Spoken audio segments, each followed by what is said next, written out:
네, 이르면 이달 중순부터 1세대 1주택자에 대한 양도소득세 비과세 기준이 상향될 전망입니다.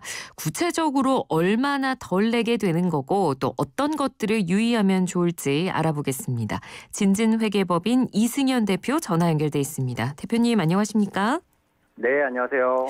자, 1세대 1주택자의 양도소득세 비과세 기준이 이제 상향이 돼서 9억에서 12억 원 이하로 이렇게 바뀌게 되는 건데, 자, 먼저 저희가 본격적으로 좀 내용에 들어가기 전에 이번에 통과되는 소득세법 개정안이 어떤 부분들이 좀 달라지게 되는 건지 핵심 내용을 좀 짚어주시죠. 네, 말씀하신 것처럼 그 1세대 1주택자가 주택을 양도할 때 비과세되는 범위가 기존에 2008년부터 해서 9억 원으로 쭉 유지가 되어 왔는데요. 이번에 이제 12억 원까지 비과세를 해주는 것으로 바뀌었고요. 네. 시행 시기는 아직 정확히 결정되진 않았지만 조만간 이제 시행되는 걸로 그렇게 얘기가 나오고 있습니다. 네. 그러니까 조만간 시행될 예정이다라는 얘기가 나와서 지금 약간 혼란스러운 분위기인 것 같은데, 이 개정안 시행 시기가 공포일이라고 하는데요. 그럼 정확하게 12억 이하가 비과세 기준이 되는 게 시점이 언제인 건가요? 이게 지금 법에는 시행 시기가 공포일부터 바로 시행이라고 돼 있어서 네. 공포가 언제 될 거냐 이걸 놓고 이제 그 1세대 주택 혜택을 받으시려는 분들이 매도 시기를 조절을 하고 계신데요. 네. 우선 절차를 보면 이 법이 통과된 게 국회를 12월 2일자에 통과를 했습니다. 예. 그래서 이게 정부로 3일자에 이송이 됐고요. 이제 내일가량 7일 정도의 국무회의에 상정해서 의결을 할 걸로 보입니다. 그렇게 네. 되면은 대통령 제가 그리고 관보 게재 등의 일정을 거쳐서 최종 공표가 되는데요. 통상적으로 보면 이 절차가 한 일주에서 2주 정도 소요되는 것으로 보기 때문에 네. 빠르면은 이번 주 또는 이제 15일, 12월 중순 정도에는 통과되지 않을까 하고 전문가들은 보고 있습니다. 네. 그러니까 이르면 15일이니까 다음 주쯤이 될 것 같고요. 만약에 조금 늦어진다고 해도 뭐 다다음 주 정도까지는 이 개정소득세법이 공포될 가능성이 큰 건데, 어떻게 보면 뭐 내년 1월 1일부터라고 최초에는 사실 예정이 됐었던 거기 때문에 조금 빨라지는 거라고는 볼 수 있겠네요. 네, 맞습니다. 이게 1세대 주택자들이 이 세법 개정을 기다리면서 매물을 좀 늦추고 잔금을 늦추고 이런 일들이 벌어지다 보니까 정부 입장에서는 혜택받는 대상을 최대한 늘려주기 위해서 또 이제 매물도 빠르게 나오도록 하기 위해서 긴급하게 이거를 통과시키기로 했기 때문에 예상으로는 뭐 15일, 20일 정도를 예상하고 있지만 빠르면 이번 주 내에도 가능하지 않을까라고 생각을 하고 있습니다. 네, 알겠습니다. 그러니까 이 양도세 기준선 상향 조치를 굳이 내년까지 안 기다리고 이제 법 개정안이 공포되면 바로 시행을 해주겠다 이런 의미인데, 자, 그러면 대략적으로나마 어느 정도의 가구가 어느 정도 규모의 세금이 인하가 되는 건가요? 기존에도 이제 9억 원 이하의 주택은 1세대 주택 비과세가 적용이 되고 있었기 때문에 9억 원 이하의 주택은 사실은 이번 개정안과 크게 변동되는 것이 없고요. 네. 9억 원을 초과되는 고가 주택에 대해서는 세금이 감소가 되게 됩니다. 예를 들어서 기존에 7억 원에 샀다가 지금 12억 원이 된 집이 있다. 네. 그러면 양도 차익이 5억 원이잖아요. 네. 이런 주택을 2년 보유 거주하신 분들은 이 개정안이 시행되기 전에는 한 3,077만 원 정도 양도세와 지방소득세 세금 부담이 있으시거든요. 네. 그런데 12억 원으로 이 공제금액이 늘어나게 되면은 세금이 전혀 없어지는 거죠. 그래서 아예 3천만 없어지나요? 원, 그렇죠. 12억 원 이하의 주택은 이제 양도세가 제로가 되는 거기 때문에 네. 이런 분들은 한 3천만 원 정도의 그 세금이 줄어든다라고 보면 되고요. 네. 뭐 7억이 아니라 6억 원에 사서 12억이 됐다. 그럼 양도차익 6억 원 기준으로는 한 4,400만 원 정도 세금이 줄어들게 됩니다. 와, 정말 큰 금액이기 때문에 당연히 이 집을 팔려는 분들 입장에선 이 시기를 정말 주시하고 볼 수밖에 없는 상황입니다. 그렇죠. 네, 그 12억 원 이상 주택을 팔 때 이제 양도세가 어떻게 달라지는지, 장기 보유 특별공제 여부에 따라서도 또 차이가 굉장히 커지는 걸로 알고 있거든요. 이 부분은 어떤가요? 네, 맞습니다. 이 장기 보유 특별공제를 몇 프로를 적용받느냐에 따라서 이 줄어드는 세금도 굉장히 많이 감소가 되게 되는데요. 네. 우선 12억 원 이상의 주택을 팔 때 양도세 계산 방법을 좀 아실 필요가 있어요. 네네. 예를 들어서 우리가 10억 원에 산 집을 20억에 판다. 그러면은 양도 차익이 10억 원이잖아요. 그렇죠. 그러면 세법에서는 12억 원까지 1세대 주택 비과세를 해준다라고 했기 때문에 요 12억 원을 넘는 부분에 대해서는 이제 세금을 물리게 됩니다. 네. 이 12억 원을 넘는 부분을 계산하는 방식은 이제 비율적으로 계산을 해요.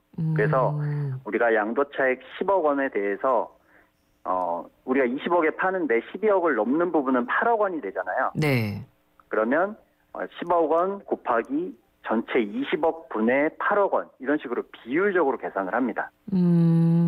그래서 이제 40%에 해당하는 4억 원에 대해서만 이제 12억 초과 부분으로 봐서 과세를 하는 거죠. 네. 자, 그럼 이 4억 원에 대해서 그대로 과세를 하는 게 아니고 장기 보유한 분들에 대해서는 장기 보유 특별 공제라는 거를 추가적으로 빼주게 되는데요. 네. 이 장기 보유 특별 공제가 보유 거주 기간에 따라서 차등 적용을 합니다. 그렇죠. 그래서 예를 들어서 방금 말씀드린 것처럼 10억에 사서 20억 원에 파는데 5년 거주하고 보유까지 했다. 그러면 세금이 기존에 9억 비과세로 했을 때는 1억 8,800만 원에서 12억 비과세를 적용하면 1억 2,936만 원으로 한 6천만 원가량 감소를 하게 돼요. 아, 그렇군요. 그런데 지금 5년 거주 보유하지 않고 네. 이제 10년 거주 보유까지 했다. 그러면 그런 분들은 기존 세금이 1억 1,600만 원에서 지금 10억까지 늘어나면 7,800만 원 수준으로 한 3,800만 원 정도 감소하게 됩니다. 이거 좀 계산법이 약간 복잡해서 조금 네. 더 이제 예를 들어서 설명을 해주시면 좋을 것 같은데, 그러니까 이게 보유한 연수에 따라 깎아주는 제도가 이제 한마디로 장기 보유 특별 공제라면 네. 만약에 5년을 보유만 했으면 또 비율이 달라지나요? 그러니까 거주한 거랑 다르게 5년을 내가 가지고 있었다. 이러면 또 달라지나요? 맞습니다. 네. 예. 이 장기 보유 특별 공제율은 크게 두 가지로 나눠서 생각하시면 되는데요. 네. 우리 주택뿐만 아니라 일반적인 부동산을 팔 때도 이 장기 보유 특별 공제율을 적용을 해주는데 네. 그걸 우리가 일반 장기 보유 특별 공제율이라고 부릅니다. 요거는 3년 이상 보유했을 때 1년에 2%씩 최대 15년 보유하면 30%를 빼줘요. 이게 네. 일반적인 장기 보유 특별 공제율인데요. 네. 1세대 1주택자 같은 경우는 특별하게 특례 장기 보유 특별 공제율을 적용을 해줍니다. 그래서 네. 이건 최대가 80%까지 늘어나는 거죠. 자, 이 특례 장기 보유 특별 공제율을 적용을 받으시려면 네. 기본적으로 2년 이상은 거주를 한 집을 파셔야 돼요. 네. 그래서 거주 기간이 2년이 안 되면 우리가 일반 장기 보유 특별 공제율을 적용받으시는 겁니다. 최대 30%까지밖에 못 받겠죠. 네.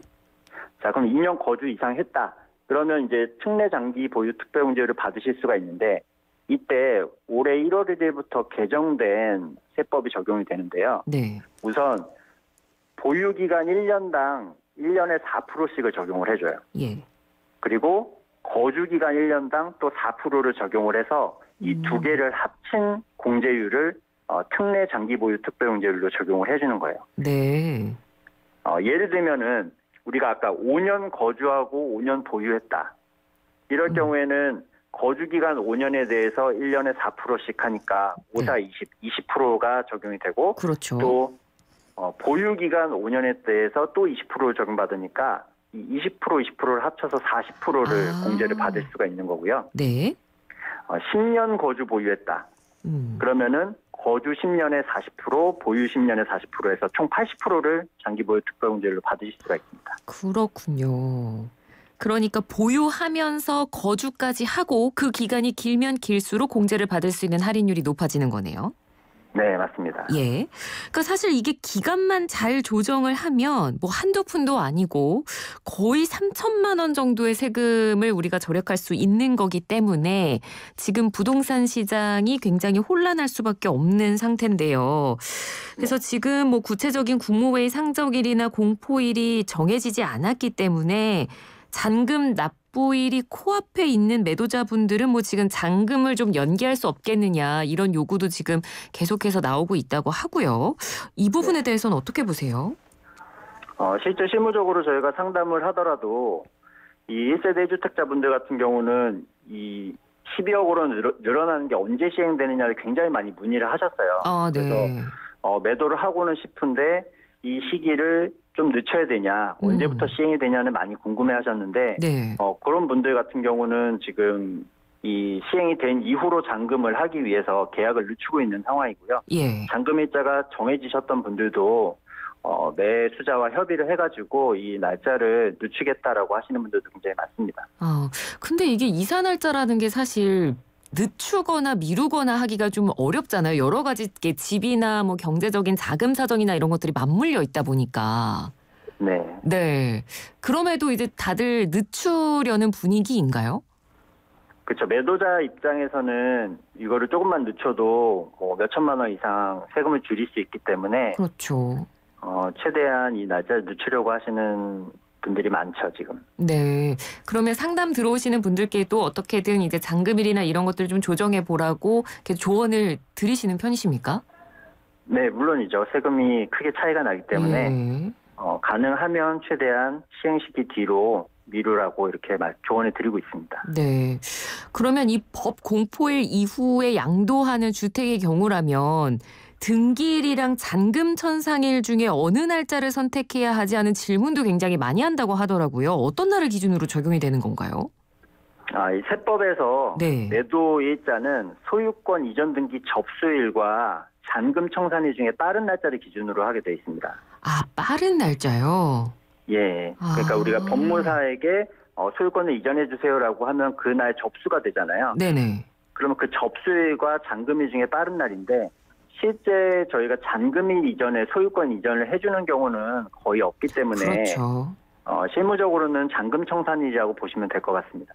알겠습니다. 이 부분도 이제 뭐 양도나 매도 앞두고 계신 분들은 좀 알아두시면 좋을 것 같고요. 자, 이 양도세 기준 상향을 통해서 양도세가 완화가 되면 그동안 이제 세금이 좀 무서워서 집을 못 내놨던 사람들이 이제 앞으로 매물들을 좀 내놓을 거다라고 정부는 좀 어느 정도 전망을 하고 있는 것 같은데요. 뭐 대통령님께서는 세금 쪽 관련 분야 전문가이시긴 합니다만 이런 정부의 기대감은 어떻게 보고 계십니까?